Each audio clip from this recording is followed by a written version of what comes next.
টাকা আসছে কিন্তু পড়াশোনা হচ্ছে না। যত বেশি টাফ জিনিস তত বেশি টাইম ইনভেস্ট করলেই জিনিসটা ইজি হয়ে যাবে। এক্স্যাক্ট। ভাইয়া কি ম্যারিড না সিঙ্গেল? না, এখনো সিঙ্গেল। টিউ ড্রেসডেনে আছি অ্যাজ এ পিএইচডি স্টুডেন্ট। আসসালামু আলাইকুম ভিউয়ার্স, রাকিবুল অন পয়েন্টের পক্ষ থেকে আমরা কিছু পডকাস্ট সেশনের আয়োজন করেছি। এই পডকাস্টগুলোতে আমরা আমাদের গেস্টের সাথে তাদের জার্মান লাইফের বিভিন্ন এক্সপেরিয়েন্স জানবো, গল্প করব, আড্ডা দিব। তাহলে চলুন আজকের এই পডকাস্টের আমাদের যে গেস্ট তাকে আমন্ত্রণ জানাই। আসসালামু আলাইকুম প্রীতম ভাই। ওয়ালাইকুম আসসালাম। তো যদিও আমি আপনার সম্পর্কে টুকটাক জানি, তারপরও আজকে আরেকটু বলেন ডিটেলে আপনার সম্পর্কে। আমার নাম তাওহিদ হোসেন প্রীতম। আমি পাডারবর্ন ইউনিভার্সিটি থেকে কম্পিউটার সায়েন্সে মাস্টার্স কমপ্লিট করেছি অ্যান্ড এখন হচ্ছে আমি টিউ ড্রেসডেনে আছি অ্যাজ এ পিএইচডি স্টুডেন্ট। আমার চেয়ারের নাম হচ্ছে নেটওয়ার্ক সিস্টেম মডেলিং। মাশাআল্লাহ। ভাই আপনি একটা কাজ করেন, ধরেন এই বাংলাদেশ থেকে যে ব্যাকগ্রাউন্ডগুলো আছে আপনার, ইউনিভার্সিটি, কলেজ, স্কুল, এগুলোও একটু যদি বলেন তাহলে মনে হয় ভালোই হয়। আমার ছোটবেলায় কয়েকটা স্কুল চেঞ্জ হয়েছে, কিন্তু যেখানে সবচাইতে বেশি টাইম স্পেন্ড করেছি সেটা হচ্ছে পারামাউন্ট স্কুল। তো পারামাউন্ট স্কুল অ্যান্ড কলেজ থেকে আমি হচ্ছে O level and A level complete করেছি। দেন তারপরে আমি ব্রাক ইউনিভার্সিটিতে কম্পিউটার সায়েন্সে পড়েছি, কম্পিউটার সায়েন্স অ্যান্ড ইঞ্জিনিয়ারিংয়ে পড়েছি। দেন ওইখানে ব্যাচেলার কমপ্লিট করার পরে আমি জার্মানিতে চলে আসছিলাম মাস্টার্সের জন্য। আপনি হচ্ছে ইংলিশ মিডিয়াম ব্যাকগ্রাউন্ডের। রাইট, হ্যাঁ। আর ব্র্যাক ইউনিভার্সিটি আর ওল্ড ইস্ট ওয়েস্ট, দুইটা কিন্তু old BRAC old east West কাছাকাছি ছিল। বর্তমানের আমি ইস্ট ওয়েস্ট ইউনিভার্সিটি, এই জন্য ইস্ট ওয়েস্টের নামটা নিলাম আর কি। আর বর্তমান নিউ ইস্ট ওয়েস্টের যে ক্যাম্পাস আর নিউ ব্র্যাক দুইটাই কিন্তু কাছাকাছি। আমার আপনার সম্পর্কে যেরকম একটু কাছাকাছি ভাই ব্রাদার, ওইরকম আর কি। অনেক বড় কোইন্সিডেন্স। হ্যাঁ, রাইট। প্রথমে ব্র্যাকের নিজস্ব খুব একটা বিল্ডিং ছিল না, পরে ইস্ট ওয়েস্ট চলে যাওয়ার পরে ইস্ট ওয়েস্টের অনেকগুলো বিল্ডিং হচ্ছে ব্র্যাক ওভারটেক করেছিল। দেন ওইখানে ক্লাস হতো। Right. As far as I know that you are really a bright and sharp student, আবার ইংলিশ মিডিয়ামও পড়ালেখা করছেন। সো নর্মালি এই ধরনের স্টুডেন্টরা যারা খুব ভালো স্টুডেন্ট আবার ইংলিশ মিডিয়ামে, তারা নর্মালি জার্মানি অথবা ইউরোপে আসতে চায় না, তার মধ্যে জার্মানিতে তো নাই, ম্যাক্সিমাম আইদার অস্ট্রেলিয়া, কানাডা আর ইউএসএ তে যায়। সো আপনি কেন জার্মানি চুজ করলেন? ইংলিশ মিডিয়াম, এটা true, but bright and sharp আমি অতটাও অ্যাগ্রি করবো না তোমার সঙ্গে। ভাই আপনি হয়তো বা ডাউন টু আর্থ, এই জন্য, বাট দ্যাটস ট্রু। তো তুমি যেটা বললা যে আমারও আসলে অনেকের মতোই ইচ্ছা ছিল হচ্ছে ইংলিশ স্পিকিং কান্ট্রিতে। যদিও আমি জার্মানি সম্পর্কে জানতাম, যে জার্মানির ফ্যাসিলিটিস সম্পর্কে আমার অনেকগুলো ফ্রেন্ড ছিল যারা অলরেডি জার্মানিতে চলে আসছিল, তখন আমি দেশে ছিলাম অ্যান্ড তারা পড়াশোনা করছিল। বাট আমার ইচ্ছা ছিল যে আমি এমন কোনো কান্ট্রিতে যাই যেখানে আমি কানেক্টেড ফিল করব। কারণ আমার কাছে অলওয়েজই মনে হয় যে ল্যাঙ্গুয়েজ একটা মানুষকে আর একটা মানুষের সঙ্গে কানেক্ট করতে অনেকটা হেল্প করে। তো আমার ফার্স্ট প্রায়োরিটি ছিল, টু বি অনেস্ট, কানাডা। আমি ওইখানে অ্যাপ্লাই করেছিলাম, আমি অফার লেটারও পেয়েছিলাম, বাট ফর সাম রিজন আমি ভিসা পেয়েছিলাম না। যদিও আমার অপশান ছিল যে কানাডায় আর একবার রিঅ্যাপ্লাই করা ভিসার জন্য, বাট আমি আর এই প্রসেসের মধ্যে যেতে চাইনি। এবং আমি যখন দেখলাম যে যে কানাডার যে পেপার ওয়ার্কের যে অ্যামাউন্ট অ্যান্ড জার্মানির অ্যাপ্লিকেশনের যে পেপার ওয়ার্কের অ্যামাউন্ট, এটা দুইটার মধ্যে অনেক ডিফারেন্স। অ্যান্ড জার্মানিতে আমি বলবো যে খুবই মিনিমাল পেপার ওয়ার্কস লাগে, তেমন বেশি কোনো আসার যে প্রসেস, আননেসেসারি কোনো ডকুমেন্টেশন জার্মানি চায় না। কিন্তু আমার সময় এটা সবচেয়ে ইজিয়েস্ট অপশন ছিল, এবং আমিও চাচ্ছিলাম যে খুব তাড়াতাড়ি আমি যেন পড়াশোনাটা স্টার্ট করি, কারণ আমি গ্যাপটা অত বড় ইনক্রিজ করতে চাচ্ছিলাম। আচ্ছা, তার মানে আপনি চাচ্ছিলেন কানাডায় যাওয়ার, কিন্তু আপনি এট দ্য এন্ড আপনি জার্মানিতে আসছেন। এখন এই পর্যায়ে যদি আমি আপনাকে জিজ্ঞেস করি, ধরেন এই যে জার্মানিতে আসছেন কানাডা না যেয়ে, এখন কোনো কি রিগ্রেট আছে, ওর কোনো আছে যে আমি কানাডা যাইতে পারলাম না, ওর জার্মানি আসছে, এই ধরনের কোনো ফিলিংস কাজ করে নাকি? এখন ঘটনা হচ্ছে, যেহেতু আমি কানাডা যেতে পারিনি, মানে কানাডায় কখনোই যায়নি, তো আমি এটা কখনো মানে ভ্যালিড কোনো কম্পারিজন তোমাকে দিতে পারবো না। In terms of career wise বলি, যে আপনার কি মনে হয় জার্মানিতে আসার ফলে কি আপনার ক্যারিয়ার নিয়ে আপনি সন্তুষ্ট নাকি? আমি অনেক বেশি সন্তুষ্ট, কারণ আমি যখন দেখলাম যে এখানকার এডুকেশনাল যে কালচার, যেভাবে পড়াশোনা হচ্ছে এবং যেভাবে প্রফেসররা পড়ায় এবং তাদের কোয়ালিফিকেশন, আমি I am more than satisfied. হ্যাঁ, যে কারণ এত সুন্দর, লাইক এত কোয়ালিফাইড মানুষরা পড়ায় এবং যারা পজিশন হোল্ড করছে, they actually know something. It's not like by coincidence they are there, or by some external force they are just there because they deserve it. এটা সত্যি যে প্রত্যেকটা টিচারই অলমোস্ট কোয়ালিফাইড। আপনি জার্মানিতে আসছেন, সেটা ঠিক আছে, বুঝলাম। তো অনেক ইউনিভার্সিটি আছে যেগুলো হচ্ছে এই আপনি যে মাস্টার্স করেছেন প্যাডারবন ইউনিভার্সিটি, সেটা থেকে কিন্তু ভালো, কিন্তু তারপর আপনি কেন প্যাডারবন ইউনিভার্সিটি চুজ করলেন? তুমিও তো পাড়ারবান ইউনিভার্সিটিতে পড়ো, তুমি কেন চুজ করেছো এটা আগে বলো। আমি আসলে ভাই, মানে আমি যদি আমারটা বলি, আমি কিন্তু এর থেকে ভালো ইউনিভার্সিটি থেকেও চান্স পাইছি, বাট আমি এখানে আসছি হচ্ছে আমি দেখলাম যে আমার যে ইন্টারেস্ট, আমার ব্যাকগ্রাউন্ড এবং আমি যেটা নিয়ে পড়াশোনা করতে চাই ফুললি অ্যালাইন করে এটা, এই জন্য আমার এখানে আসা অনেস্টলি। আমি কয়েকটা ইউনিভার্সিটিতে আমি আসার জন্য একটু ডেসপারেট ছিলাম, কারণ আমার স্টাডি গ্যাপ বেড়ে যাচ্ছিল। অ্যান্ড আমি কয়েকটা, আমার ওই সময় যে ডেডলাইন ছিল, ওই সময়ের মধ্যে খুব বেশি ইউনিভার্সিটি ছিল না যে ডেডলাইনের মধ্যে ফল করে। তো জাস্ট কয়েকটা ছিল, তার মধ্যে পাডারবন ইউনিভার্সিটি ছিল, টিএইচ কোলন ছিল অ্যান্ড সো। তো আমি টিএইচ কোলন থেকেও অফার পেয়েছিলাম, পাডারবন ইউনিভার্সিটি থেকেও অফার লেটার পেয়েছিলাম, আরেকটা ইউনিভার্সিটি থেকেও অফার লেটার পেয়েছিলাম। কিন্তু আমি দেখলাম যে পাডারবন ইউনিভার্সিটিটা হচ্ছে কম্পিউটার সায়েন্স, নেটওয়ার্কিং এর জন্য ভালো ছিল, ম্যাথমেটিক্স এর জন্য ভালো ছিল, এবং রিসার্চ ওরিয়েন্টেড ইউনিভার্সিটির মধ্যে কিন্তু পাডারবন ইউনিভার্সিটি খুবই ভালো ছিল কম্পিউটার সায়েন্সের জন্য। এবং এখানে হচ্ছে তোমার, তুমি জানো যে এখানে হচ্ছে হাইন্স নিক্সডর্ফ মিউজিয়াম ফোরাম আছে। হাইন্স নিক্সডর্ফ মিউজিয়াম হচ্ছে ওয়ার্ল্ডের সবচাইতে লার্জেস্ট কম্পিউটার মিউজিয়াম, হ্যাঁ, রাইট? অ্যান্ড এক সময় এইখানে নিক্সডর্ফ নামের কম্পিউটার প্রডিউস হতো এবং এটা ওয়ার্ল্ড ওয়াইড ডিস্ট্রিবিউটও হইতো, এবং এক সময় নিক্সডর্ফ কম্পিউটার লাইক অনেক বড় ছিল। এই উনি হাইন্স নিক্সডর্ফ, উনি কিন্তু একজন সায়েন্টিস্ট এখানে। আমি যতটুকু জানি যে উনার একটা শখ ছিল বিভিন্ন ধরনের জিনিস, মানে এই ধরনের আপনার প্রযুক্তিগত যে ধরনের কম্পিউটার আছে, টাইপরাইটার মেশিন, এই সেই, এগুলো কালেক্ট করা। সো মিউজিয়ামটা কিন্তু ভাই তৈরি করা হয়েছে কিন্তু তার মৃত্যুর পর, তার কালেকশন গুলা নিয়ে ফার্স্ট স্টার্ট হয়েছে, সেইখান থেকে এখন বর্তমানে পুরা লার্জেস্ট। আপনি কি গেছিলেন? আমি গিয়েছিলাম, তুমি গেছো কখনো? এখন পর্যন্ত যাই নাই ওয়ার্ল্ড লার্জেস্ট মিউজিয়াম, আমার মনে হয় যাওয়া উচিত কম্পিউটার মিউজিয়াম হিসাবে, বাট যাইনি। প্যাডারবন ইউনিভার্সিটিতে আমি যতটুকু জানি যে সবচেয়ে বড় লার্জেস্ট সুপার কম্পিউটার আছে, যেটা হচ্ছে জার্মানির মধ্যে সবচেয়ে লার্জেস্ট সুপার কম্পিউটার। এইটা সম্পর্কে কি আপনার কোনো আইডিয়া, অথবা এটা কি কোনোভাবে আপনাকে ইনফ্লুয়েন্স করেছে কিনা? আসলে এটা হচ্ছে যখন আমি ছেড়ে দেব তখন দেখা গেল যে অনেক হচ্ছে রিসার্চ গ্রুপ আছে যারা এটা ইউজ করছিল। ইভেন আমার অনেকগুলো ফ্রেন্ড আছে যারা হচ্ছে ওই নকচুয়া কম্পিউটারে হচ্ছে অ্যাক্সেস পেয়েছিল, এবং তাদের এটা কি সুপার কম্পিউটারটার নাম নকচুয়া? মেবি আচ্ছা, ওকে ওকে, নকচুয়া সুপার কম্পিউটারে ছিল এটা। ওকে হইতে পারে। যাই হোক, যে ওরা ওই নকচুয়াতে আর কি অ্যাক্সেস ছিল এবং তাদের থিসিসের জন্য আর কি কাজ করতো, এবং এটা হচ্ছে জার্মানির one of the largest. Even আমি যদি ড্রেসডেনের সঙ্গে কম্পেয়ার করি, ড্রেসডেনেরও হচ্ছে তোমার সুপার কম্পিউটার আছে, কিন্তু এটা এতটাও বড় না, পাডারবনের মতো এতটা বড় না। কিন্তু ড্রেসডেন অনেক বড়, পাডারবনের চাইতেও কয়েক গুণ বড়, কিন্তু তারপরেও তাদের কম্পিউটার ল্যাব হচ্ছে পাডারবনের মতো এত বড় না। হ্যাঁ, সো আপনি ড্রেসডেনে বর্তমানে পিএইচডি করতেছেন, আমরা এই বিষয়টা পরে আসব। এই যে প্যাডারবন ইউনিভার্সিটিতে আপনি মাস্টার্স কমপ্লিট করেছেন, ওই টাইমটা যে আপনি খুব যতটুকু জানি খুব ভালো রেজাল্ট নিয়েই কমপ্লিট করেছেন দেখেই আপনি পিএইচডি পরে অফার পেয়েছেন সাথে সাথেই। সো এই মাস্টার্স করার সময় প্যাডারবন ইউনিভার্সিটির আপনার যে চ্যালেঞ্জেস ছিল, যে আপনি যে ধরনের স্ট্রাগল গুলো সেগুলো ওভারকাম করেছেন, সেগুলো যদি জাস্ট একটু ব্রিফলি আলোচনা করতেন। আমার জন্য অনেক বড় স্ট্রাগলিং ফেজ ছিল, কারণ হচ্ছে যে আমার যেটা মনে হয় যে জার্মানিতে যে মাস্টার্স করা হয় সেটা হচ্ছে আন্ডারগ্র্যাডের একটা কন্টিনিউয়েশন, রাইট? অ্যান্ড তোমার পিএইচডিও হচ্ছে মাস্টার্সের একটা কন্টিনিউয়েশন।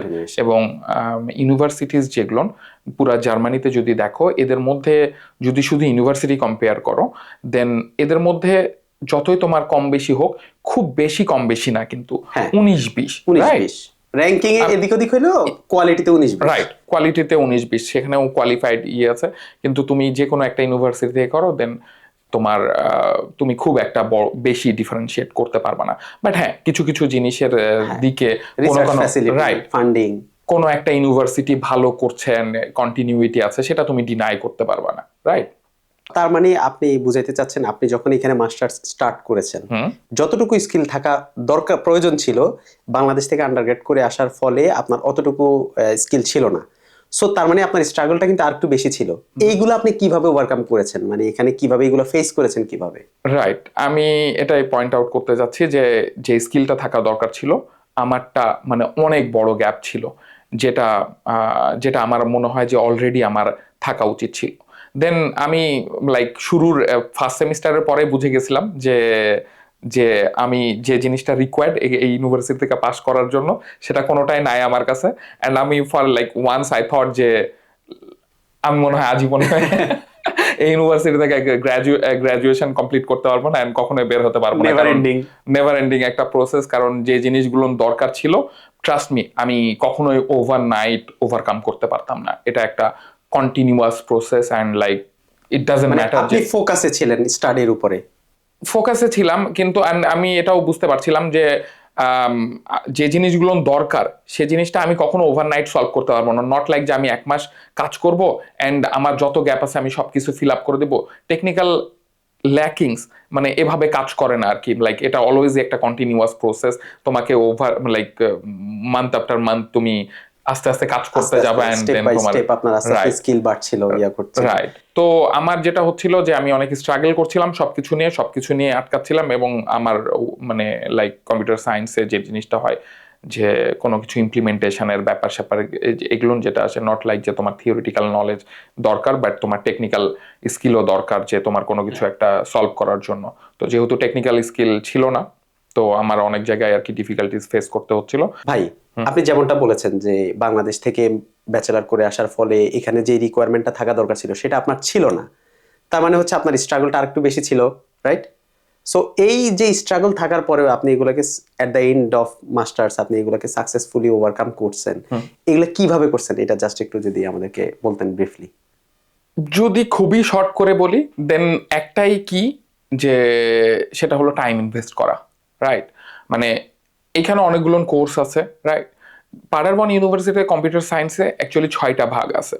যেমন আমার মেজর ছিল হচ্ছে নেটওয়ার্কিংয়ে, দেন ডেটা সায়েন্স আছে, ইন্টেলিজেন্স অ্যান্ড ডেটা আছে, অ্যান্ড অ্যালগোরিদম আছে, সফটওয়্যার আছে। দেন এগুলো মিলে সবকিছু তোমার হচ্ছে 6টা ভাগ আছে, রাইট? এবং বিভিন্ন তোমার গ্রুপের মধ্যে দেখবা যে সবগুলো নেই কোনো কোনো কোর্স থাকছে এরকম যেগুলো খুবই টাফ হচ্ছে, পাশ করা মুশকিল হয়ে যাচ্ছে। কিন্তু ইট ডাজন্ট ম্যাটার যে একটা জিনিস কতটা ডিফিকাল্ট, সবকিছুরই একটাই কি, সেটা হলো টাইম। তুমি যত টাইম ইনভেস্ট করবা, দেন জিনিসটা তত বেটার হইতে থাকবে। কিছু কোর্স ছিল তো অনেক টাফ, সেগুলো কিভাবে ওয়ার্কআউট করছেন? যেটা আমি তোমাকে বললাম যে সবকিছুরই একটা সলিউশন হচ্ছে যে কঠিন বলতে কিছু নাই, লাইক সে হচ্ছে তোমার কাছে টাইম চাই, এফোর্ট চাই, রাইট? তুমি একটা অনেক কঠিন জিনিসকে তুমি ডেইলি দেখতে থাকো, দেন জিনিসটা হচ্ছে ইজিয়ার হয়ে যাবে। এন্ড এটা শুধু মাস্টার্স বা কোর্সে না, এটা লাইফের সব জায়গায়। তুমি রিসার্চে যাও, তুমি অনেক ডিফিকাল্ট, তুমি বুঝতে পারছো না, তুমি দেখতে থাকো, তুমি সারাদিন বসে থাকবা, কোনো প্রোগ্রেস নাই। তারপরের দিন আবার তুমি দেখো, দেন কোনো একটা কিছু যে তোমার ওই না পারা থেকে তুমি অনেক কিছু জেনে গেছো তোমার সাবকনসিয়াস মাইন্ডে, বাট এটা খুবই হয়তো তুমি নোটিস করতে পারছো না, বাট হয়ে যাবে, ইট গেটস ইজি। তার মানে আপনি বুঝাতে যাচ্ছেন যত বেশি টাফ জিনিস তত বেশি টাইম ইনভেস্ট করলেই জিনিসটা ইজি হয়ে যাবে। এক্স্যাক্টলি। ওকে, তার মানে আপনি এই স্ট্র্যাটেজিতে আপনি এগুলো ওভারকাম করছেন। এটাই মানে শুধু এটা আমি না, this is how the brain works. Okay, so আপনি বলেন যে টাইম ইনভেস্টমেন্ট করছেন অনেক। এখন এই টাইম ইনভেস্টমেন্ট বলার সাথে সাথে আরেকটা জিনিস চলে আসে, আমরা যারা বাংলাদেশিরা মূলত জার্মানিতে আসি, আমাদের এট দ্য সেম টাইম যেহেতু দেশ থেকে টাকা নিয়ে আসার পড়ার মতো ম্যাক্সিমাম স্টুডেন্টেরই থাকে না, সো আমাদের হচ্ছে কাজ করতে হয়। সো কাজ মানে একে হচ্ছে কাজ করে নিজের পড়াশোনা টাকা, নিজের থাকা খাওয়ার টাকা ম্যানেজ করা, আবার কিছু কিছু মানুষ আছে দেশেও টাকা পাঠাইতে হয়। সো এই দুইটা জিনিসের জন্য কাজ করতে যে টাইমটা আবার কাজের জন্য ইনভেস্ট করতে হয়, সেইটা ইনভেস্ট করে সাথে আবার পড়াশোনার জন্য একটা ভালো ধরেন ক্যারিয়ার গড়ার জন্য যেই পড়াশোনাটা করার দরকার টাইম মতো যাতে শেষ করা যায়, ভালো একটা জায়গায় যাতে পজিশন স্কিল যাতে অর্জন করা যায়, সো সেগুলো এই দুইটা একসাথে পড়াশোনা প্লাস কাজ, এই দুইটা যখন একসাথে আসে ক্ল্যাশ হয়, আপনার কি এরকম কিছু হয়েছিল কি না, বা আপনি সেটাকে কিভাবে ঠিক করলেন বা ট্যাকেল করছেন এই ইস্যুগুলা? খুবই সুন্দর একটা কোয়েশ্চেন, অ্যান্ড এটা খুব ইম্পর্ট্যান্ট একটা question. And to be honest, আমারও এরকম সেম ফেস ছিল। নট লাইক যে আমি এমন একটা ফ্যামিলি থেকে এসেছি যে আমার অগাধ টাকা, যে আমার টাকার কথা চিন্তা করতে হয়নি শুধু পড়াশোনা করে, এরকম একটা ফ্যামিলি ছিল না। আবার এরকমও না যে আমার ফ্যামিলিকে কন্টিনিউয়াসলি সাপোর্ট, এই দিক দিয়ে আমি আর কি ব্লেসড যে আমার মানে আমার ফ্যামিলি আমার উপরে কমপ্লিটলি ডিপেন্ডেন্ট ছিল না। তাদের নিজেদেরই, আমার ফ্যামিলিরই সোর্স অফ ইনকাম ছিল, যেটার জন্য আমার ফ্যামিলিকে টেক কেয়ার করতে হয়নি, আমার শুধু নিজেকে টেক কেয়ার করতে হয়েছে। কিন্তু এখানে নিজেকে টেক কেয়ার করার জন্য তুমি যেটা বললা যে মিনিমাম একটা কাজ করা লাগে, দেন আমি স্টার্টিং এ যখন হচ্ছে তোমার অড জব শুরু করি, খুব অনেক ভালো টাকা আসছিল, কিন্তু আমি বুঝতে পারছিলাম যে টাকা আসছে কিন্তু পড়াশোনা হচ্ছে না, রাইট? এবং আমি এটাও বুঝতে পারছি যে এইখানে যে কোর্সগুলো তুমি যেটা বললা যে আগে যে ডিফিকাল্টি লেভেলগুলো, সেটা পাশ করার জন্য বা ভালো রেজাল্ট, লাইক পাশ করা একটা জিনিস, আর একটা হচ্ছে ভালো গ্রেড নিয়ে পাশ করা, যেটা নিয়ে তুমি তোমার গোল ফুলফিল করতে পারবা, রাইট? একটা হচ্ছে যে তুমি পাশ করবা, আর তুমি পাশ করবা একটা খুব ভালো গ্রেড নিয়ে। দুইটার মধ্যে কিন্তু ডিফারেন্স আছে। দুইটার মধ্যে ডিফারেন্স হচ্ছে যে it's all about time and effort, যে তুমি কত ভালো গ্রেড চাচ্ছ, কোন সাবজেক্টে চাচ্ছ, রাইট? এক্স্যাক্টলি। তো এই জিনিসটা ব্যালেন্স অনেক মুশকিল। অ্যান্ড তোমাকে যেটা বললাম যে তোমাকে চুজ করতে হবে যে তুমি আসলে কি চাচ্ছ। তোমার যদি টার্গেট থাকে টাকা, দেন তোমাকে ফিজিক্যাল কাজ করতে হবে, অ্যান্ড ফিজিক্যাল কাজ করলে তুমি টায়ার্ড হয়ে যাবা, তুমি মেন্টালি অ্যান্ড ফিজিক্যালি টায়ার্ড হয়ে যাবা, অ্যান্ড দেন এটার অবভিয়াসলি তুমি হচ্ছে পড়াশোনার উপরে এফেক্ট পড়বে। তো আমার ক্ষেত্রেও সেম, আমি যখন অড জব শুরু করি তখন হচ্ছে আমার কাছে অনেক টাকা আসছে। অনেক টাকা বলতে বাংলাদেশে আমরা অ্যাজ এ স্টুডেন্ট বা যারা আন্ডারগ্রেড করে জব শুরু করছে সেই তুলনায় অনেক বেশি টাকা, যেটা আমি কি বলবো অনেকটা লোভনীয় অফার এইখানে, মানে হানি ট্র্যাপের মতো, রাইট? হানি ট্র্যাপের মতো। দেন আমার একটা জিনিস ছিল যে আমিও টাকা পাচ্ছিলাম, কিন্তু আমি রিয়েলাইজ করছিলাম যেটা আমাকে হেল্প করছে না। আমি ওইখানে স্টুডেন্টও পড়াতাম, তো স্টুডেন্ট পড়ানোর পরেও কিন্তু অনেক টাকা আসতো, কিন্তু সবকিছু ছেড়ে আমার স্টুডেন্ট গুলো না কিন্তু দেশের বাইরে চলে যাচ্ছিল এবং ভালো ভালো জায়গায় পড়াশোনায় স্টার্ট করছিল। এন্ড আমি এই জিনিসগুলো চাচ্ছি, মানে আমি এগুলো থেকে আমার ইচ্ছা ছিল যে আমি পড়তে আসবো, নিজের ক্যারিয়ারটা লং টার্মে হেল্প করে। তো এখানে আসার পরে যখন সেম সিচুয়েশন, আমি কাজ করছি, আমি অনেক টাকা পাচ্ছি, কিন্তু আমার পড়াশোনা ওইভাবে হচ্ছে না, যেটা লাইক এই ইউনিভার্সিটি বা মাস্টার্স পাস করার জন্য যেটা চাচ্ছে সেটা। এখানে প্রফেসররা ভালো গ্রেড দিয়ে তোমাকে পাস করবে তখনই যখন তুমি এনাফ টাইম দিবা। এটা তোমার এক্সামে বা প্রফেসররা যখন তোমার ওরাল এক্সাম নিচ্ছে, ওরা বুঝে যাবে যে তুমি কতটা বেশি টাইম দিয়েছো একটা সাবজেক্টের উপরে, রাইট? এখানের কোয়েশ্চেন প্যাটার্ন বা কোয়েশ্চেনিং বা ওদের গ্রেড ইভ্যালুয়েশনের প্রসেসটাই এরকম যে তারা তোমার মেমোরি টেস্ট করছে না যে তুমি কত বেশি মুখস্থ করতে পারছো বা কত কিছু মনে করতে, সে তোমার আন্ডারস্ট্যান্ডিংটা বের করতে চাচ্ছে, যে কতটুকু স্কিল নিতে পারছো। এন্ড এটা কমপ্লিটলি ডিপেন্ড করে যে তুমি কত বেশি টাইম দিচ্ছ এটার উপরে।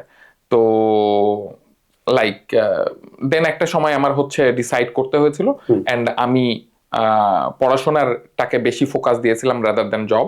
দেন পরে ওই জব আমি ছেড়ে দিয়েছিলাম, অ্যান্ড আমি একটা রিসার্চ অ্যাসিস্ট্যান্টের অফার পেয়েছিলাম ইউনিভার্সিটি থেকে, এবং সেটার পেমেন্ট আমার অড জবের তুলনায় অনেক অনেক কম। সেটা বেয়ারলি কাভার্স মাই জাস্ট কোন রকম নিজের খরচ টরচ এগুলা, তার চাইতেও কম ছিল, কিন্তু তারপরেও আপনি কন্টিনিউ করছেন যাতে করে লং রানে এটা আপনাকে হেল্প করে। লং রানে আমি চাইলে ওটার পাশাপাশি আরেকটা অড জব করতে পারতাম, অথবা আমি আরেকটা জিনিস যেটা আমি করেছি সেটা হলো যে ওই কম পেমেন্টের জবেই আমি সবচাইতে বেশি এফোর্ট দিয়েছি। সেটা আমার যত আওয়ার দেওয়ার কথা ছিল তার চাইতেও ডাবলের বেশি আমি এফোর্ট দিয়েছি, কারণ আমি বুঝেছিলাম যে এটাতে যদি আমি এফোর্ট দিই এখন, মানে আমি যে তোমাকে প্রথমে বললাম, রাইট, রিসার্চ অ্যাসিস্ট্যান্টের, এবং এটা আমার গোলের সঙ্গে সুন্দরভাবে অ্যালাইন করে।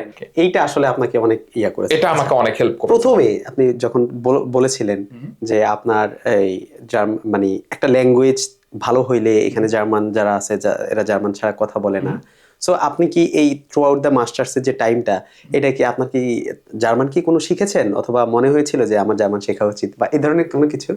আমার German language level may be similar to similar to you, যে আই থিঙ্ক যে তুমিও হয়তো জার্মান ল্যাঙ্গুয়েজে বেশি না, ফোকাস খুব করো, একটা বেশি ফোকাস না। বাট এটা ট্রু যে জার্মান ল্যাঙ্গুয়েজে আমি ফোকাস করতে পারিনি, অ্যান্ড আমার রিকোয়ারমেন্টস ছিল হচ্ছে 2টা ল্যাঙ্গুয়েজ কোর্স, যে 2টা ল্যাঙ্গুয়েজ কোর্স আমি এখানে করেছি, বাট সেটা আর কি এনাফ না যে আমি ফ্লুয়েন্টলি জার্মানে কথা বলতে পারবো, রাইট? তো but that was the requirements. আমি তো আপনি কিন্তু, যদিও হ্যাঁ জার্মানটা শিখলে বেটার, বেটার, খুবই বেস্ট একটা জিনিস, তারপরেও আদার যে রিকোয়ারমেন্ট আছে বা আদার যে স্কিলগুলো আপনার অর্জন করা দরকার মাস্টার্স থাকা অবস্থায়, আই বিলিভ আপনি সেগুলো সবকিছু কমপ্লিট করেছেন। এই জন্য আপনি হচ্ছে মাস্টার শেষ করার সাথে সাথেই তো আপনি পিএইচডি তে জয়েন করেছেন, রাইট? খুব একটা এখানে এই ট্রানজিশন টাইমটা একটু বলেন তো, এই কতদিন ছিল বা কিরকম ছিল, স্মুথ অথবা অনেক অপেক্ষা অর কি? তোমার হচ্ছে যে ল্যাঙ্গুয়েজ, আমার কম্পিউটার সায়েন্সের একটা ব্লেসিং হচ্ছে যে টেকনিক্যাল কাজ যদি পারা যায় অনেক সময় ল্যাঙ্গুয়েজের রিকোয়ারমেন্টসটা ওরকম লাগে না। অ্যান্ড আমি তোমাকে বললাম যে গ্যাপ থাকার কারণে অন্যান্য কোর্সে বেশি এফোর্ট দিতে হচ্ছিল, এটার কারণে আমি এটাও জানতাম যে ল্যাঙ্গুয়েজ শেখা অনেকটা প্র্যাকটিসের ব্যাপার, ঠিক আছে? তো আমি ল্যাঙ্গুয়েজ খুবই কম দিয়েছি এবং দেইনি এফোর্ট এফোর্ট বলতে গেলে, এবং অন্যান্য কোর্সে এফোর্ট দেওয়ার জন্য ল্যাঙ্গুয়েজের অবস্থা খুব খারাপ। কিন্তু এখন এসে অনেকটা রিগ্রেট হয় যে তোমার একটু শিখতে পারলে ভালো হতো, একটু শিখতে পারলে ভালো হইতো। অ্যান্ড যে ট্রানজিশনের কথা বলছো, মাস্টার অ্যান্ড পিএইচডির ট্রানজিশনের ইন বিটুইন এই টাইমটা, তো আমার আমার ক্ষেত্রে আই গট লাকি যে আমার ক্ষেত্রে অনেকটা স্মুথ ছিল ব্যাপারটা, ট্রানজিশনটা। কিরকম স্মুথ? স্মুথ বলতে আমি কয়েকটা সেমিনার নিয়েছিলাম এইখানে, যে কিছু কিছু কনফারেন্স হয় এখানে, যে তুমি দেখবা যে ইউনিভার্সিটি থেকে অনেকগুলো মেইল আসে ইউজুয়ালি, যে এই সাবজেক্টের উপরে কোনো একটা স্পিচ দেওয়া হচ্ছে, টক হচ্ছে, এই সেমিনার হচ্ছে, ওয়ার্কশপ হচ্ছে। এগুলো আমি দেখা গেল যে কিছু কিছু অনলাইন ওয়ার্কশপ হতো, অ্যান্ড ওইটা আমি অ্যাটেন্ড করেছিলাম।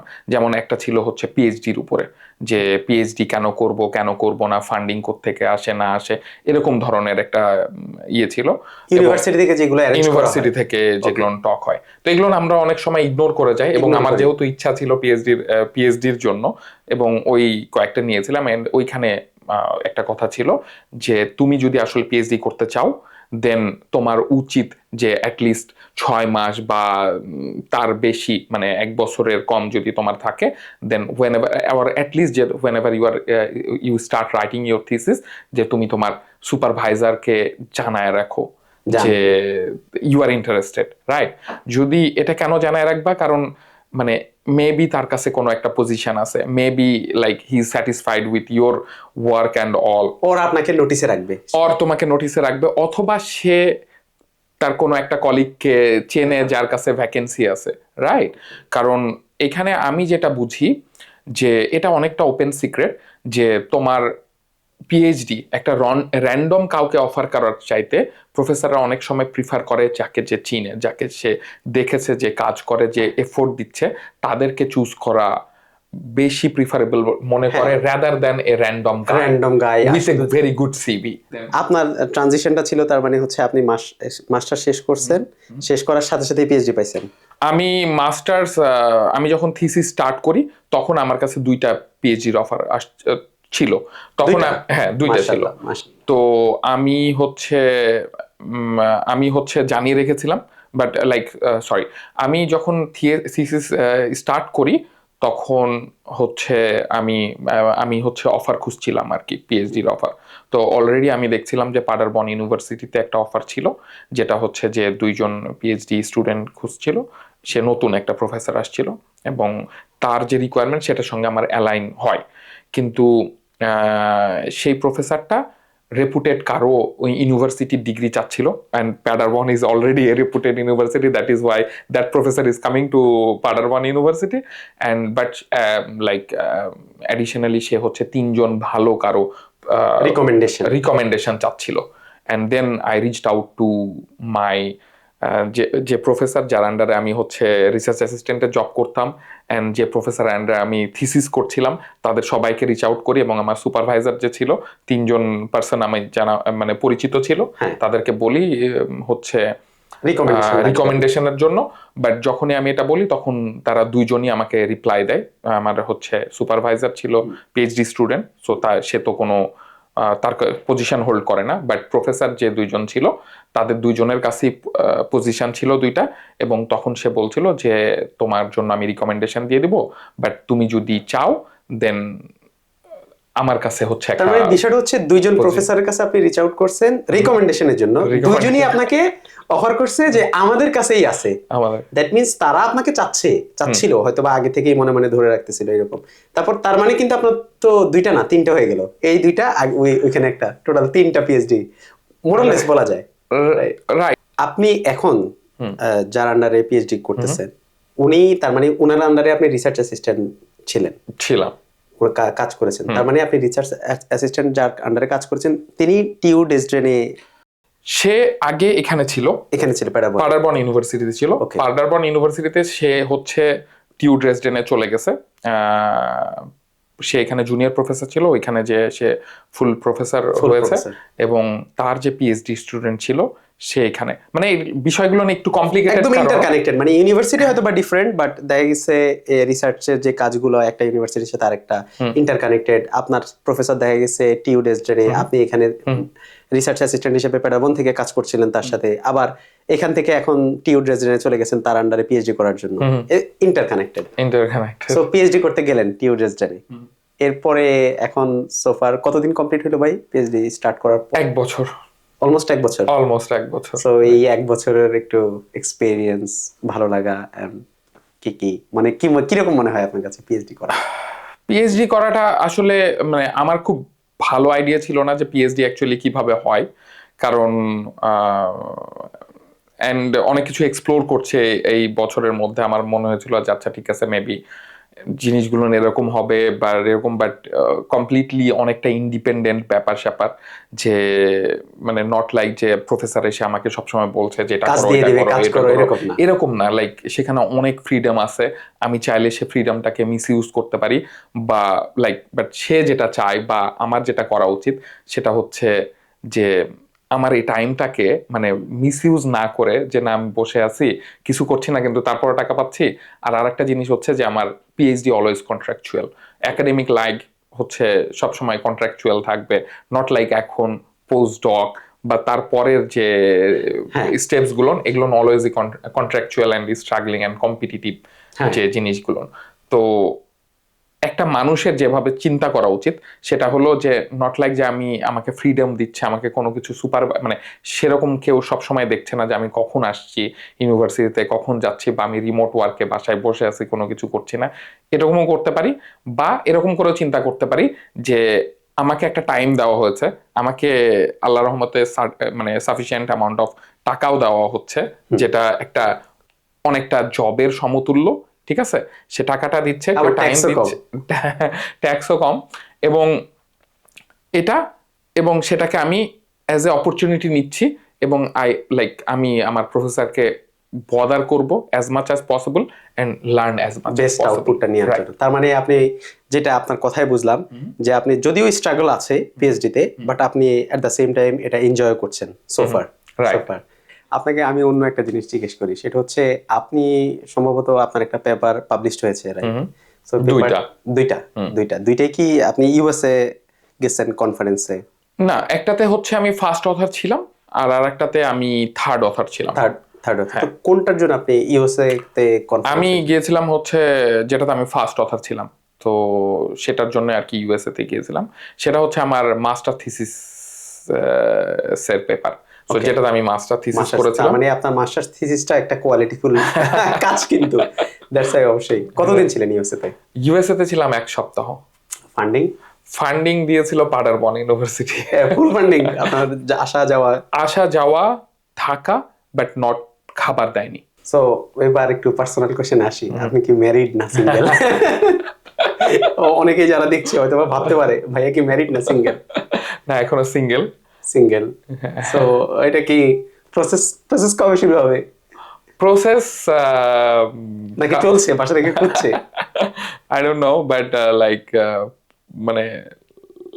মানে সবারই একটা ক্লক আছে আর কি, বায়োলজিক্যাল ক্লক বা লাইফ টাইম আছে। তো আমার মনে হয় যে হয়ে যাওয়া উচিত নিয়ার ফিউচারে, ওকে।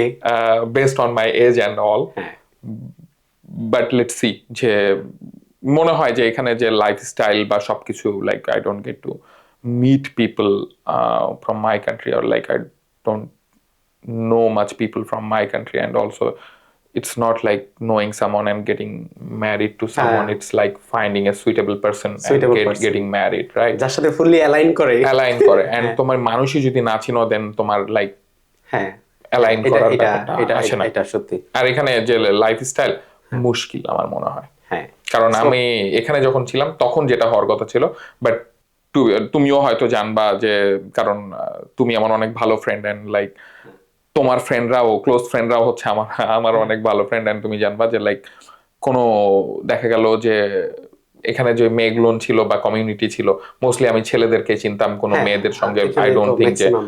হাই হ্যালো ছাড়া, দূর থেকে হাই ছাড়া কোনো কথাবার্তা হয়েছে। বাসা থেকে আন্টিকে বলতে হবে ভালো খোঁজার জন্য।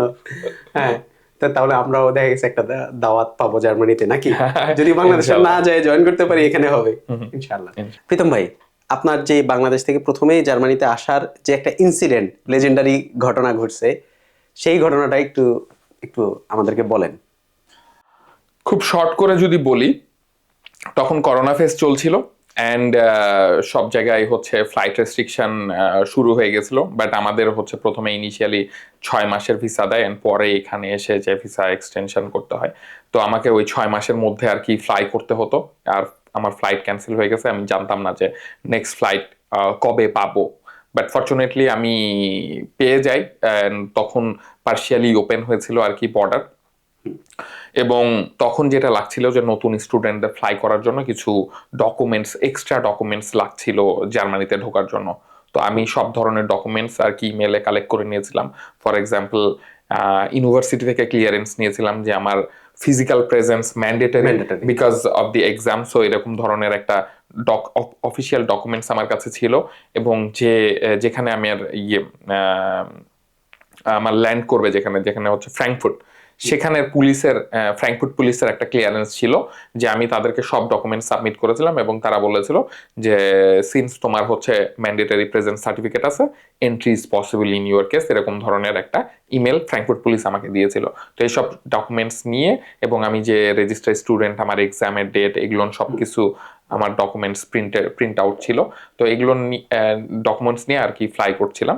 কিন্তু এখানে আসার পরে যেটা হয়েছিল যে আমরা একসঙ্গে 10 জন স্টুডেন্ট ছিলাম, 10 জন বাংলাদেশি স্টুডেন্ট ছিলাম। তো ফ্র্যাঙ্কফুর্টে ল্যান্ড করার পর ইমিগ্রেশনে পাস হওয়ার সময় প্রথম 8 জন পাস হয়ে গেছে, বাট লাস্টে 2 জন আমি, তো 2 জনকে ওরা, মানে যে অফিসারের কাছে গিয়েছিলাম, তো সেই অফিসারটা আর কি আমাদেরকে থামায় দেয়, অ্যান্ড ইমিগ্রেশন যে পুলিশ, তারপর সে হ্যান্ড ওভার করে দেয় আমাদের সবগুলো ডকুমেন্টস, এবং তারা বলে যে যে আপনারা যেতে পারবেন না, আপনারা হচ্ছে জার্মানিতে যেতে পারবেন না, কারণ নতুন স্টুডেন্টকে আমরা অ্যালাউ করছি না। অ্যান্ড তখন আমরা অনেক কনভারসেশন করি তাদেরকে যে না, আমাদের সঙ্গে আরো 8 জন ছিল, তারা তো চলে গেছে কেন, বলছে যে না, আমরা কোন অফিসার দিয়েছে, মানে আমি যেটা বুঝছি যে তাদের কলিগ, মানে তাদের জবে যে তাদের কোনো একটা কলিগ যদি কোনো ডিসিশন নেয়, আর একজন কেউ ইন্টারফেয়ার করতে চায় না, নিজের কলিগের সঙ্গে কনফ্লিক্ট করতে চায় না, সে অলওয়েজই বলে যে না, আপনি যান। তো ওরা বলছে যে না, সে কোন অফিসার করেছে এটা আমাদের হেডেক না, বাট লাইক রুলস অনুযায়ী আপনারা পাস হতে পারবেন না। এবং তাদেরকে অনেক কথা বলার চেষ্টা করি যে দেখেন, আমাদের কাছে সব ধরনের ডকুমেন্টস আছে, যে সবকিছু আছে। বলতেছে যে না, আমার লাইক বস হচ্ছে ডিসিশন নিয়েছে, আপনারা করতে পারবেন না। দেন আমরা বলি যে দেন আপনার বসের সঙ্গে কথা বলি যে ডিসিশনটা নিয়েছে, ও বলছে যে না, কথা বলা যাবে না। আমরা তখন আর্গুমেন্টস, কথাগুলো প্রথমে পোলাইটলি হচ্ছিল, কারণ তুমিও জানো যে ইমিগ্রেশন পুলিশ হচ্ছে অনেক পাওয়ারফুল পুলিশ। সে যদি কোনো একটা ডিসিশন নেয়, সে যদি না চায়, তুমি ঢুকতে পারবে না, এটা আনডু করা যায়, রাইট। এবং যতবারই বলতে চাচ্ছি যে না, আমাদের কাছে ইউনিভার্সিটি আছে, ইউনিভার্সিটি ক্লিয়ারেন্স আছে, ততবার ওরা আর্গুমেন্ট দিতেই যাচ্ছে। এবং আমরা সবসময় একটা মানুষের সঙ্গেই কথা বলছি, একটা পুলিশের সঙ্গেই কথা বলছি, সে চলে যাচ্ছে, এবং আমাদেরকে 7-8 ঘন্টা ওইখানে আর কি আটকায় রাখা হয়েছিল, যে ওরা যেতে দিচ্ছিল না। এবং তার একটাই কথা ছিল যে তোমাদেরকে যে ফ্লাইট নিয়ে আসছে, সে ফ্লাইট তোমাদেরকে নিয়ে যাবে কালকে, তোমরা লাইক তোমাদেরকে এয়ারপোর্টেই থাকতে হবে, এন্ড আমাদের কাছে কোনো ডকুমেন্টস কোনো কিছুই ছিল না। তো আমরা বলেছি যে আমাদের ইউনিভার্সিটির ডকুমেন্টস আছে, তাই তারা বলতে আছে যে ইউনিভার্সিটি কেউ না এই ডিসিশন নেওয়ার যে তুমি ঢুকবা কি ঢুকবা না, ডিসিশন আমরা নিব। তারপর যখন বললাম যে না আমাদের কাছে ফ্র্যাঙ্কফুর্ট পুলিশের ক্লিয়ারেন্স আছে, তখন ওর আবারও বললো যে ফ্র্যাঙ্কফুর্ট পুলিশের কাছ থেকে যে তোমরা ইমেলটা আসছো সেটা ফ্র্যাঙ্কফুর্ট পুলিশের ইনফরমেশন থেকে তোমরা ইমেলটা পেয়েছো, এবং তারা কেউ না, তারা রিপ্রেজেন্ট করে না সবকিছুকে। তো আমরা তখন লজিক্যালি জিনিসটাকে ডিফেন্ড করার চেষ্টা করলাম যে দেখেন যে আপনি একটা গভর্নমেন্ট অফিসিয়াল, রাইট, জার্মান গভর্নমেন্টের একটা অংশ, ফ্র্যাঙ্কফুর্ট পুলিশও তো জার্মান গভর্নমেন্টের একটা অংশ, এটা তো বাইরের কিছু না, বাইরের কেউ না। তো গভর্নমেন্টের অংশ যখন আমাকে বলছে, তো আমি কি বিশ্বাস করব না? তার মানে আপনি কি বলতে চাচ্ছেন যে আমরা ফ্র্যাঙ্কফুর্ট পুলিশের যে ইমেল, যে ভেরিফাইড ইমেল, যে ফ্র্যাঙ্কফুর্ট পুলিশ তাদের কথা বিশ্বাস করবো না? কিন্তু তারাও তো জার্মান গভর্নমেন্টকে রিপ্রেজেন্ট করে, জাস্ট লাইক ইউ। তখন এগুলোর কোনো আর্গুমেন্টসে যেতে চাচ্ছে না, এবং আমি তখন একটাই কথা বললাম লাস্ট, যে আপনি একটা কাজ করেন, আপনার যে বস যে ডিসিশন নিয়েছে তার সঙ্গে আমাকে একটা কথা বলায় দেন, আমি জাস্ট তাকে একটা কোয়েশ্চেন করব যে আমার কাছে যে ম্যান্ডেটরি প্রেজেন্স সার্টিফিকেট আছে, যে আপনাদের যে অফিসিয়াল গাইডলাইন সেখানে লেখা আছে যে হ্যাঁ কারো যদি ম্যান্ডেটরি প্রেজেন্স ডকুমেন্টস থাকে তাদেরকে এন্ট্রি দিবে, এবং আমি যখন এই সবগুলো ডকুমেন্টস ফ্র্যাঙ্কফুর্ট পুলিশকে সাবমিট করলাম, ফ্র্যাঙ্কফুর্ট পুলিশ আমাকে ক্লিয়ার একটা মেসেজ দিল, entry is possible in your case since you have all the documents and all. তো এই যে ক্লিয়ার একটা সেন্টেন্সে যে আমাকে রিপ্লাইটা দিয়েছে ফ্র্যাঙ্কফুর্ট পুলিশ, এটার মানে কি, এন্ড আপনারা কোন বেসিসে আমাকে আটকায় দিচ্ছেন, এটা এখন সে কোনোভাবেই কথা বলতে দিবে না। এন্ড তারা একটা ডকুমেন্টস জার্মানি প্রিন্ট করে আমাদেরকে বলছে যে এখানে হচ্ছে সিগনেচার করে না, আমি নিজেও জানি না ওটা, বাট ওটা মোস্ট প্রবাবলি হচ্ছে ডিপোর্টেশন ফর্ম, যে এরকম আর কি করে দিচ্ছে। আমি বলছি যে না আমি তো জার্মান বুঝি না, আমি তো জানি না ওখানে কি লেখা আছে, তো আমি এটা সিগনেচার করব না। ওরা বলছে যে তুমি সিগনেচার করো না করো, তোমাদেরকে পাঠিয়ে দেবো। দেন তোমার যেমন হচ্ছে ওই যে পুলিশ স্টেশনে যে ক্রিমিনালদের যেরকম একটা ছবি তুলে না, কারণ আমাদের তো কোনো পাসপোর্ট কোনো কিছুই নাই, ওরকম একটা ছবি তুলে নিলে। ওই মোমেন্টে আপনার অবস্থাটা কি ছিল, মানসিক অবস্থা? আমি অনেকটা মানে মেন্টালি প্রিপেয়ার্ড হচ্ছিলাম তখন যে আমাকে ঢুকতে দিবে না, বাট আমার সঙ্গে যে মানুষটা ছিল, যে আর একটা ছেলে ছিল যে অন্য একটা ইউনিভার্সিটিতে মাস্টার করতো, সে অনেক ভেঙে পড়েছিল এন্ড সে কান্নাকাটি শুরু করেছিল যে প্লিজ স্যার। এন্ড আমি ওর কথা শুনে, লোকটার কথা শুনে আমি বুঝতে পেরেছি যে ইট ডাজেন্ট ম্যাটার যে আমি কত কথা বলি ওর সঙ্গে, কোনো হেল্প আসবে না, কারণ আমি অনেক এক্সপ্লেনেশন দিচ্ছি ওকে, কিন্তু ও জাস্ট শোনার সঙ্গে সঙ্গে একটা অ্যান্সার দিচ্ছে, thank you but not possible. মানে ও কোনো কিছু কনসিডার করতে যাচ্ছে না, আমাকে বলতে দিচ্ছে, যখনই আমার কথা বলা শেষে সঙ্গে সঙ্গে একটা কথা বলা, নট পসিবল। বাট তখনই আমি বুঝলাম যে I am talking to a wall, right? So ওর সঙ্গে আর্গুমেন্ট করে কোনো লাভ নাই, I need to find something like alternative. Then ওই ফর্ম দিয়ে দিল, কিছু করার নাই, কারণ আমার কাছে কোনো ডকুমেন্টস নাই। আর ও বললো যে এয়ারপোর্টে তোমরা ঘোরাঘুরি করবা, তুমি এয়ারপোর্ট থেকে বাইরে হইতে পারবা না, তো তোমাকে কোথাও আটকাইলে তুমি যেন দেখাইতে পারো যে তুমি হচ্ছে মানে এয়ারপোর্টের প্রপার্টি আর কি, এটা তোমার এন্ট্রি আর কি, এয়ারপোর্টে তুমি ঘোরাঘুরি করার আর কি ডকুমেন্টস। তো তারপর যেটা হলো যে যে পাশের যে ছেলেটা ছিল তার সঙ্গে মানে তার কিছু কানেকশন, আমার কিছু কানেকশন, আমরা তখন কমিউনিকেট করা শুরু করলাম ফোন দিয়ে। আর আমার ফার্স্ট কন্ট্যাক্ট ছিল হচ্ছে আস্থা, যে স্টুডেন্ট কাউন্সিল আছে পাডারবর্ন ইউনিভার্সিটির, তাদেরকে জানালাম সবার প্রথমে যে এরকম, এবং তার যে আর একটা ছেলে ছিল তার থ্রুতে বাংলাদেশ অ্যাম্বাসির সঙ্গে কমিউনিকেশন হয়েছে।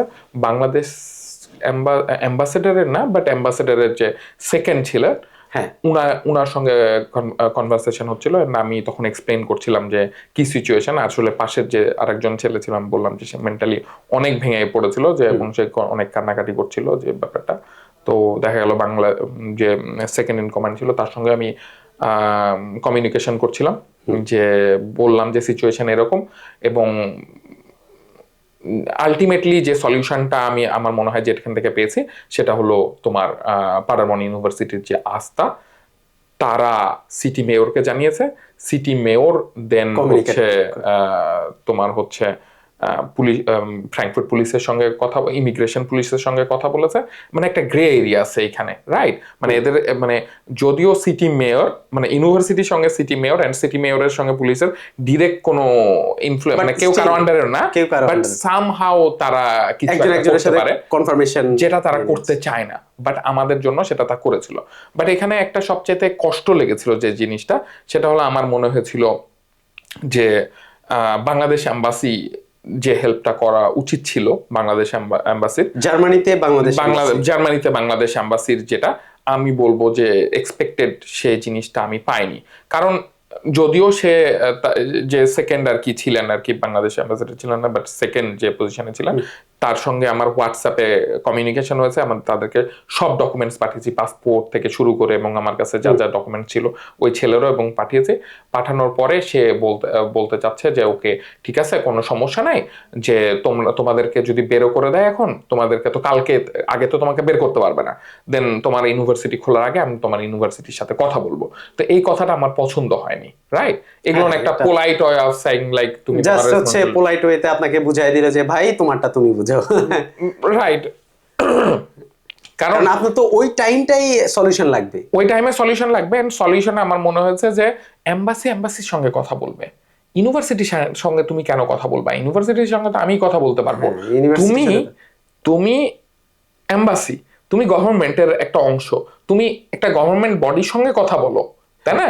যে তুমি হচ্ছে তুমি জার্মান গভর্নমেন্টের কোনো একটা বডির সঙ্গে বা এম্বাসি বা তুমি এর সঙ্গে কথা বলো, দেন তখন তোরা সিরিয়াসলি নিবে ব্যাপারটা। আচ্ছা ঠিক আছে, এম্বাসি থেকে কথা বলতেছে, এন্ড তোমার লিগাল কথা বলতে তোমার তো ভয় পাওয়ার কিছু না। তুমি কখন ভয় পাবা? যখন তোমার ইলিগাল কোনো একটা দাবি থাকবে, তোমার লিগাল দাবি, যে আমার দেশের স্টুডেন্টরা আসছে এবং সে আপনার দেওয়া সব রকমের মানে রিকোয়ারমেন্টস ফুলফিল করেছে, রাইট? হ্যাঁ, তাদের কাছে সবকিছু ডকুমেন্ট আছে, এবং তাদেরকে কেন বের করে দেওয়া হচ্ছে, এই কোয়েশ্চেনটা করলেই তো সলিউশনটা চলে আসে।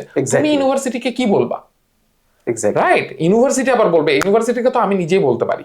তুমি না কোনো একটা, তুমি আইদার তুমি ইমিগ্রেশন পুলিশের সঙ্গে কথা বলো বা জার্মান এম্বাসির সঙ্গে কথা বলো যে আমার স্টুডেন্টকে আটকায় রাখা হয়েছে, কোন বেসিসে? তাদের কাছে তো ভ্যালিড ডকুমেন্টস আছে, তোমাদের গভর্নমেন্টের দেওয়া ক্লিয়ার স্টেটমেন্ট দেওয়া আছে, আর কি চাই? এতটুকু কথাটা তো তুমি বলবা। যে কেন তুমি বলবা যে আচ্ছা ঠিক আছে নেক্সট দিন তোমার ইউনিভার্সিটি গুলো আমরা ইউনিভার্সিটির সঙ্গে কথা বলবো? কি কথা বলবা তুমি? তুমি যদি কিছু করতেই চাও সিরিয়াসলি, এতটুকু কথা আমি থাকলে তো তাই করতাম। পরে তো সামহাউ কয়েক ঘন্টা পরে আপনি বের হইছেন। তারপরে সাডেনলি তোমাকে যে প্রসেস বললাম যে 5-6 ঘন্টা আর কি, 5-6 ঘন্টার বেশি, দেন কমিউনিকেশন করার পরে দেন সামহাউ ওরা ডাকার পরে তখন বললো যে, তারপর ওই বস আসেনি, বলে লাইক আমাদেরকে একটু ছেড়ে দিয়েছে। দেন আমরা তখন ফোন চার্জ, আমার ফোনের চার্জও শেষ হয়ে গেছে, আর দেন আমাদের লাগেজ টাগেজ সবকিছু ওদের কাছে ছিল। দেন ওরা মাইকিং করে ডাকার পরে বলছে যে, আমি ভাবছি যে আমাদেরকে হয়তো ব্যাগ দিবে, লাগেজ দিবে, কারণ আমরা বলেছি যে আমাদের ফোনের চার্জ নাই, আমাদের চার্জার লাগবে, আমার ফ্যামিলির সঙ্গে ইনফর্ম করতে হবে।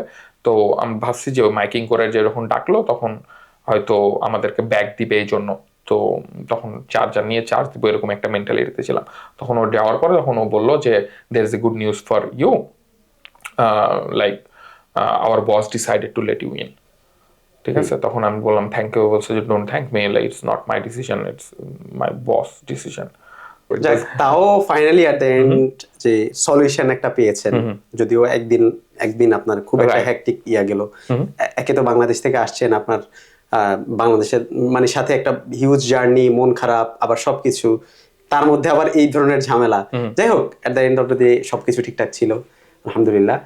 আচ্ছা ভাই, সো আজকের এই আপনার টোটাল যে আমরা আলোচনা করলাম বা আপনার যে গল্পগুলো শুনলাম, সেটা থেকে যেটা বুঝলাম যে জার্মানিতে মাস্টার্স করতে হলে আমার প্রথম মাস্টার্সে ভালো করতে হলে যেটা হচ্ছে আমার টাইম ইনভেস্ট করতে হবে আমার পড়াশোনার পিছনে, স্পেশালি টাফ কোর্স যেগুলো, সেগুলোকে আমার ইজি করার জন্য হচ্ছে পড়াশোনা অনেক টাইম আমার করতে হবে, ইনভেস্ট করতে হবে, এটা একটা জিনিস। আর একটা জিনিস হলো যে অড জব যেগুলো আছে সেগুলোতে অনেক বেশি টাইম ইনভেস্ট না করে অথবা শর্ট টার্ম কথা চিন্তা না করে আমার লং টার্ম যেতে আমার ক্যারিয়ারে যেতে লাভ হয়, সেটার জন্য হচ্ছে আমরা বিভিন্ন ধরনের রিসার্চ অ্যাসিস্ট্যান্টের জবগুলো খোঁজা, করা, এগুলোর দিকে বেশি একটু টাইম ইনভেস্ট করা, টাইম দেয়া, রাইট? এগুলোই তো মোটামুটি। আর আর আর যদি আপনার কোনো কিছু থাকে যে যেগুলো আপনার কাজে লেগেছে মানে রাইট, এখন অনেক কিছুই ডিপেন্ড করে, আমি জেনারেলাইজ করে বলতে পারবো না, বাট অনেকটা সিচুয়েশনের উপরে ডিপেন্ড করে। অ্যান্ড সবচাইতে বড় কথা হলো, যখনই আমি বলতে চাচ্ছি যেটা সামারি, সেটা হলো যখনই একটা স্টুডেন্ট আসছে কোনো একটা ইউনিভার্সিটিতে পড়তে, ইউনিভার্সিটিগুলো রিসার্চ ওরিয়েন্টেড পড়া হয়, right, Exactly. Not like industry oriented পড়া হয়। যখনই তুমি ইউনিভার্সিটি থেকে পড়াশোনা করবে, like you know how to do research and all, যখন Research তুমি and- অ্যান্ড এটার একটা রিসার্চ একটা অ্যাপ্লিকেশন হবে হ্যাঁ। যখন তুমি তোমার থিসিসটা করো। তো সবসময় একটা জিনিস হচ্ছে যে আমি যদি এটা কম্পেয়ার করি অন্যান্য কান্ট্রিজের স্টুডেন্টদের মধ্যে যারা অড জব করছে এবং তোমার হচ্ছে অন্যান্য স্টুডেন্ট জবগুলো করছে, আমি দেখি বাংলাদেশের স্টুডেন্টগুলো তুলনামূলকভাবে কম এই Student work গুলো স্টুডেন্ট ওয়ার্কগুলো করছে, ঠিক আছে। আমার এটা মনে হয় যে আমরা নিজেদেরকে আগে রিজেক্ট করে দিই, মনে হয় যে না ঠিক আছে আমরা আমার দ্বারা পারবো এটা না। হবে না। হ্যাঁ, বাট আমি বলবো যে আমাদের চেষ্টা করা উচিত স্টুডেন্ট জবে রাদার দেন হচ্ছে তোমার অড জবে। যদিও অড জবে তোমার বেশি, ইভেন দো তোমার অড জবে বেশি টাকা পাওয়ার একটা লোভনীয় অফার থাকে। লবণীয় অফার থাকে, কিন্তু তারপরেও আমি বলবো যে এটা যাওয়া উচিত না, কারণ it not about the money, it's about what you are becoming, right. হ্যাঁ। সো লাইক এটা শুধু শুধু এই ক্ষেত্রে না, এটা আমার মনে হয় যে সব লাইফ মানে সব সেক্টরে, সব sector এ। যে it's not about what you are getting, it's about what you are becoming. So আমার মনে হয় যে লং লাইক ক্যারিয়ারের ক্ষেত্রে যে জিনিসটা, ওয়ার্ড জব কখনো তুমি বলতে পারবা না হচ্ছে তুমি ডেস্ক জবে যে আমি এই জব করেছি, কিন্তু তুমি Exactly. Whatever you do in student job, right, as a research assistant, as a student job, as a company যে কোনো জায়গায় স্টুডেন্ট জবগুলো করলে দেখা গেছে সেটা Right. আমি সেটা তুমি আমার CV তে সিভিতে লিখতে অ্যাড পারবা। করতে পারবেন। এট দ্য সেম টাইম আমার স্কিল তো আস্তে আস্তে আপগ্রেড হচ্ছে। আপগ্রেড হচ্ছে, রাইট কাজ করছি, স্কিল পাচ্ছি, টাকাও পাচ্ছি। রাইট। মানে হ্যাঁ, এইটা আসলে আমরা আমাদের বাংলাদেশিদের মধ্যে এই মনোভাবটা কম, যেটা আরেকটু বেশি হওয়া উচিত। আর এটা হবে তখনই যখন সবাই আসলে রিয়েলাইজ করবে যে আমার প্রথম থেকেই চেষ্টা, হ্যাঁ ঠিক আছে আমার হয়তো বা রিকোয়ারমেন্ট নাও থাকতে পারে, বাট কিভাবে আমি এই রিকোয়ারমেন্টগুলা ফুলফিল করতে পারি, True. আমাকে ওই জায়গায় টাইমটা দিতে হবে। তখন দেখা গেছে হ্যাঁ একটা ইন্ডিয়ান পাচ্ছে, পাকিস্তানি পাচ্ছে, ওর মেবি অন্য কোনো দেশের চাইনিজরা পাচ্ছে স্টুডেন্ট জব, আমিও পাবো হয়তো বা 6 মাস পর, বাট Right. এই 6 মাসটা আমাকে ইনভেস্ট করতে হবে। এই একটা জিনিস খেয়াল রাখতে হবে। ট্রু। থ্যাংক ইউ ভাই আজকে আমার এই রাকিবুল অন পয়েন্টের পডকাস্টে আসার জন্য। আশা করছি এটা আমার জন্য আমি যেই গুরুত্বপূর্ণ পেলাম আপনার লাইফ এক্সপেরিয়েন্স থেকে, সেটা আমার যেমন কাজে লাগবে, আশা করছি আমাদের দর্শকদেরও কাজে লাগবে। থ্যাংক ইউ আমাকে তোমার পডকাস্টে ঢাকার জন্য। আমি জানি না আমি কতটা, আমার ইনফরমেশন কতটা হেল্পফুল ছিল, না, বাট আশা করছি অনেকের হেল্পফুল হবে ভাই। বাট আমি খুশি হব যে তোমার পডকাস্টের থ্রুতে যদি অ্যাটলিস্ট একটা মানুষেরও, একটা বাংলাদেশি স্টুডেন্টেরও যদি হেল্প হয়, দেন আমার ইনশাআল্লাহ ভালো লাগবে। ওকে ভাই, দেখা হবে ইনশাআল্লাহ। Thank you. দর্শক, আশা করছি আজকের এই ভিডিওর মাধ্যমে আপনাদের অনেক উপকার হবে, স্পেশালি যারা জার্মানিতে মাস্টার্স করতে আসতে চান অথবা পিএইচডি করতে চান তাদের জন্য। আর আমি এই পডকাস্টটি শুরু করেছি মূলত যাতে করে ডিটেইলে বিভিন্ন ধরনের সিচুয়েশনে কি করা উচিত, আমরা যারা বাংলাদেশিরা জার্মানিতে আসি তাদের কিভাবে হ্যান্ডেল করা উচিত, সেগুলো যাতে ডিটেইলে আমরা আলোচনা করতে পারি, বিভিন্ন গল্পের মাধ্যমে, বিভিন্ন এক্সপিরিয়েন্স জানার মাধ্যমে, সেগুলো যাতে আপনাদের উপকার হয় সেজন্য। আশা করছি আজকের ভিডিওটি আপনাদের ভালো লেগেছে। যদি ভালো লাগে তাহলে আমার চ্যানেলটি অবশ্যই সাবস্ক্রাইব করতে পারেন।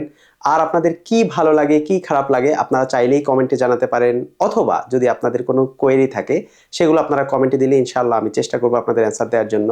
আজকের জন্য বিদায়। আসসালামু আলাইকুম।